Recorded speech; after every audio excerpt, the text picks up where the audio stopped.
Hello students, this is the second part of chapter motion. बेटा अगर आपने first part नहीं देखा है तो प्लेलिस्ट में जाके चेकआउट कर लीजिए, ठीक है। चलिए शुरू करते हैं part second and the first topic is distance. What is distance? The total path covered by the object during motion is called distance, ठीक है। मोशन करते हुए कोई भी ऑब्जेक्ट जितना भी बेटा पाथ कवर करेगा उसे हम क्या कहेंगे? डिस्टेंस, ठीक है। इसमें किसी भी टाइप की डायरेक्शन की नीड नहीं होती, इसीलिए क्या है, हमारा एक स्केलर क्वांटिटी है, ठीक है। अब इस डिस्टेंस को मेजर करने के लिए बेटा एक डिवाइस की नीड होती है, उस डिवाइस को हम क्या कहते हैं? ऑडोमीटर, ठीक है। और डिस्टेंस बेटा कभी भी ना तो सिर्फ पॉजिटिव होता है, ना तो कभी नेगेटिव हो सकता है, ना ये कभी जीरो होता है। तो चलिए देखिएगा, the length of a path covered bye an object irrespective of its direction, जिसमें डायरेक्शन की नीड नहीं है, इज कॉल्ड डिस्टेंस। अब बेटा डिस्टेंस है, डायरेक्शन की नीड नहीं है, तो कैसी होगी? स्केलर क्वांटिटी, ठीक है। तो it is a scalar quantity, ठीक। बताया कि सब मेजर किससे करते हैं? तो ऑडोमीटर से, ठीक है। It is measured by the odometer, ठीक है। ऑडोमीटर से हम इसे मेजर करते हैं, ठीक है। और जो इसकी यूनिट होगी बेटा वो क्या होगी? मीटर, और मीटर को आप स्मॉल एम से रिप्रेजेंट करेंगे, ठीक है।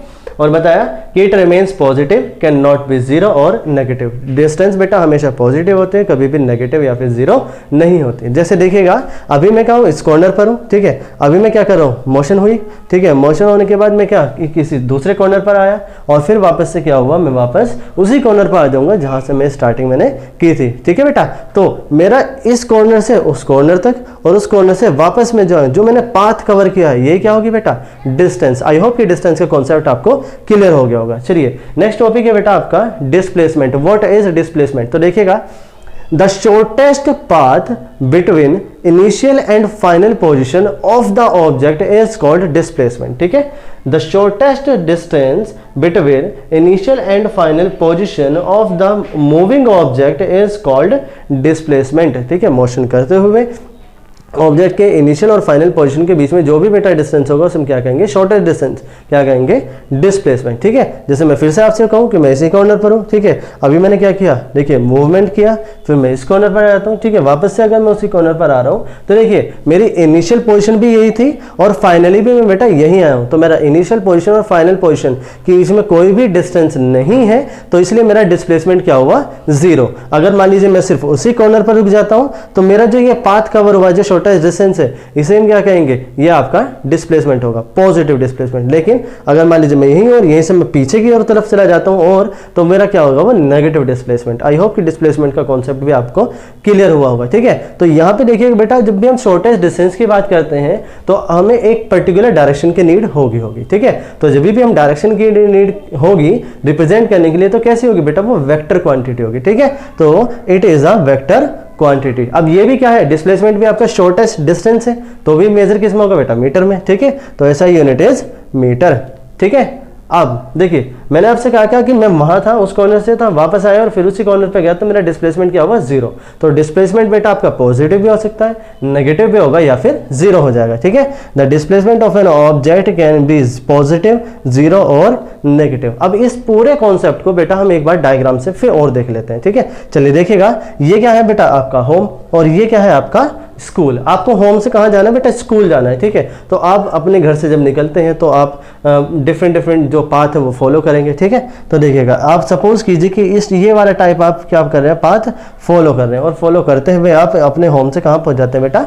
स्कूल, ठीक है। अब क्या हुआ कि आपका सपोज कीजिए कि स्कूल थोड़ा पास ही है, ठीक है, कि आपको स्कूल दिखाई दे रहा है, तो आप अपने घर के सबसे ऊपर वाली छत पर चढ़ जाते हैं, ठीक है, और फिर स्कूल को देख रहे हैं। तो आप देख रहे हैं कि अगर ये इतने सारे जो घर बीच में बने हुए हैं, अगर वो घर ना हो और ये अगर टूट जाए तो मैं सीधा स्कूल चला जाऊंगा और मेरा जो टाइम है वो मेरा बच जाएगा, ठीक है। आपका जो टाइम है वो सेव होगा, ठीक है।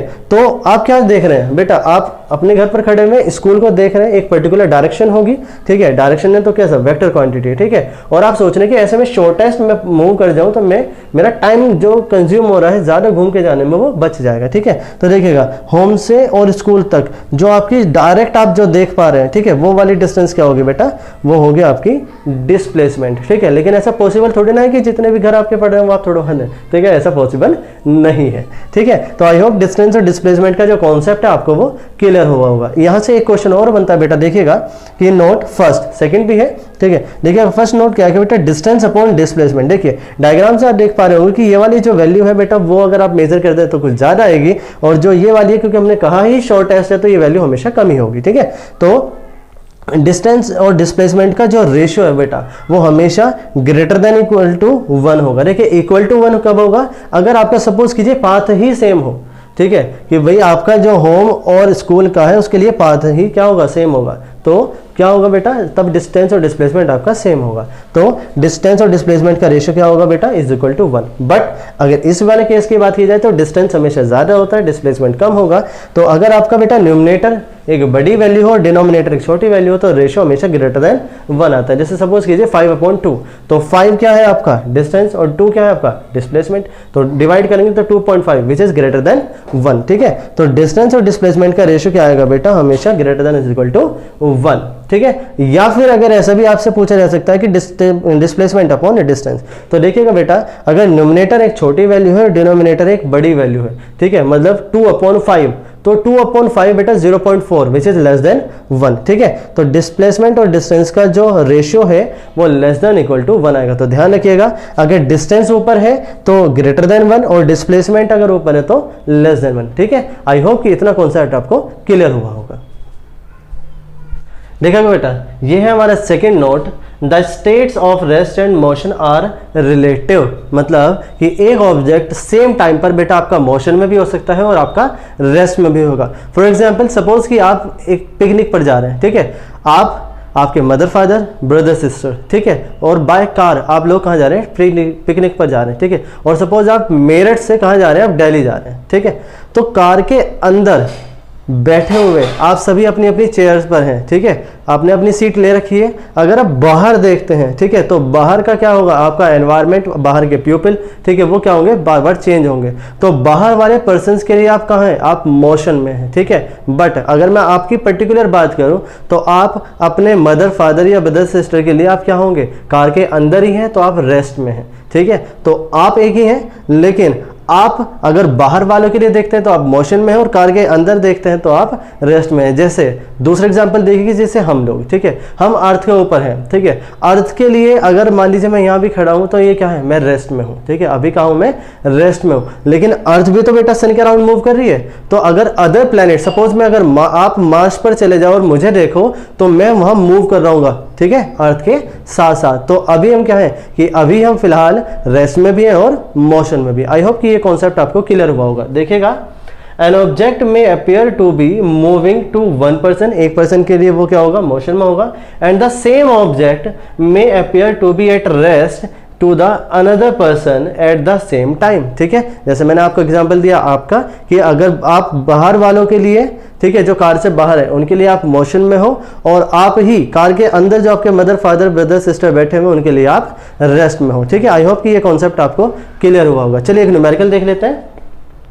क्वेश्चन है a person moves 3 metre north, then 4 metre east and finally 6 metre south, calculate the distance travelled and the displacement, ठीक है। देखिएगा कह रहे हैं कि एक पर्सन है, देखिए कभी भी हम जब मोशन अपना स्टार्ट करते हैं तो हम अपने आप को हमेशा ओरिजिन पर मानते हैं, ठीक है। अच्छा अब उसने क्या कहा कि वो जो पर्सन है, देखिए ईस्ट वेस्ट नॉर्थ साउथ, जब भी आप डायरेक्शन बनाएंगे बेटा तो इस तरह से होता है कि ईस्ट वेस्ट नॉर्थ और साउथ, ठीक है।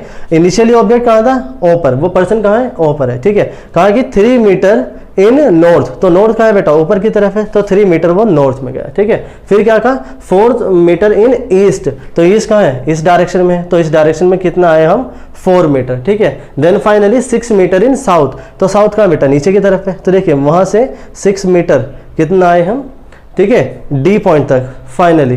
तो कह रहे हैं calculate the distance and displacement covered by the object, उसने कितना डिस्टेंस कवर किया और कितना डिस्प्लेसमेंट है। चलिए देखते हैं डिस्टेंस क्या बताया था बेटा, the total path covered by the object during motion is called distance, ठीक है। तो देखिएगा ऑब्जेक्ट ने ए से O to A first, A to B second, B to D third, ठीक है, ये उसने पाथ कवर किया है, ठीक है। तो देखिएगा डिस्टेंस ओ ए प्लस, देखिए O A plus A B plus B D, ठीक है, तो ए की वैल्यू कितनी है बेटा 3, ए बी कितना है 4 और बी डी कितना है 6, तो 6 4 10 3 13, तो 13 मीटर क्या हुआ बेटा डिस्टेंस है। ठीक है, अब जरा ध्यान से समझिए, मैंने एक चीज़ और लिख रखी है कि ये आपका होम है और ये आपका स्कूल है। ठीक है, आप अपने घर से स्कूल को बड़ा इजीली देख सकते हैं। ठीक है, लेकिन आप जा कैसे पा रहे हैं, आपको ऐसे जाना पड़ रहा है। ठीक है, लेकिन अगर मान लीजिए कोई रास्ता ऐसा हो कि आप स्कूल से सीधे, अगर आप अपने घर से सीधे स्कूल चले जाएं तो वो क्या होगा बेटा डिस्प्लेसमेंट, और वही आपसे पूछा है। ठीक है, अभी हम बात करते हैं डिस्प्लेसमेंट की। ठीक है, तो देखिएगा ये क्या है होम और ये क्या है स्कूल।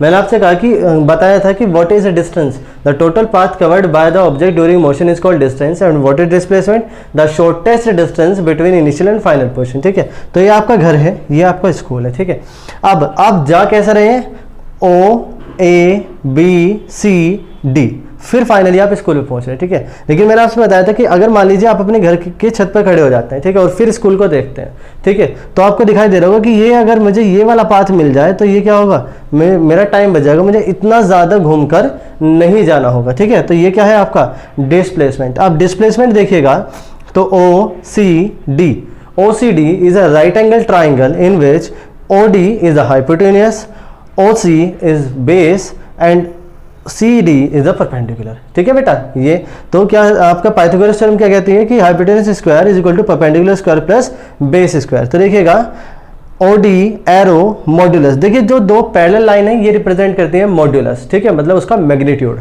ये एरो ये एक वेक्टर क्वांटिटी को रिप्रेजेंट करता है। ठीक है, किसी भी अगर क्वांटिटी के ऊपर आप ऐसे एरो का साइन बना देंगे तो वो क्या है, एक वेक्टर क्वांटिटी है। ठीक है, तो OD is equal to under root of O C square plus C D square. ठीक है, O C square plus C D square. अब देखिए सी डी क्या है, इसकी तो वैल्यू हमें पता ही नहीं है। ठीक है, तो हमने क्या किया, इस पूरे बी डी से ये बी सी माइनस करेंगे तो बेटा आपका सी डी आ जाएगा। ठीक है, तो C D is equal to B D minus B सी।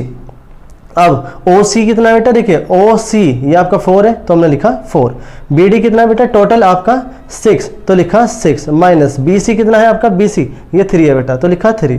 ठीक है, 4 स्क्वायर 16, 6 माइनस 3 का स्क्वायर करेंगे 9, तो 16 प्लस 9 क्या आएगा 25, और 25 का रूट कितना आएगा 5। ठीक है, तो बेटा डिस्टेंस कितना हुआ, देखिए डिस्टेंस था आपका 13 मीटर और डिस्प्लेसमेंट कितना आ रहा है 5 मीटर। ठीक है, तो यहाँ से भी आप देख सकते हैं कि डिस्टेंस क्या है 13 है और डिस्प्लेसमेंट कितना बेटा 5 है। ठीक है, तो डिस्टेंस ज़्यादा है और डिस्प्लेसमेंट कम है। चलिए आई होप कि ये जो पार्ट सेकंड है आपको ये बेटा क्लियर हुआ होगा। ठीक है, चलिए मिलते हैं अपना नेक्स्ट पार्ट 3 में। चलिए थैंक यू।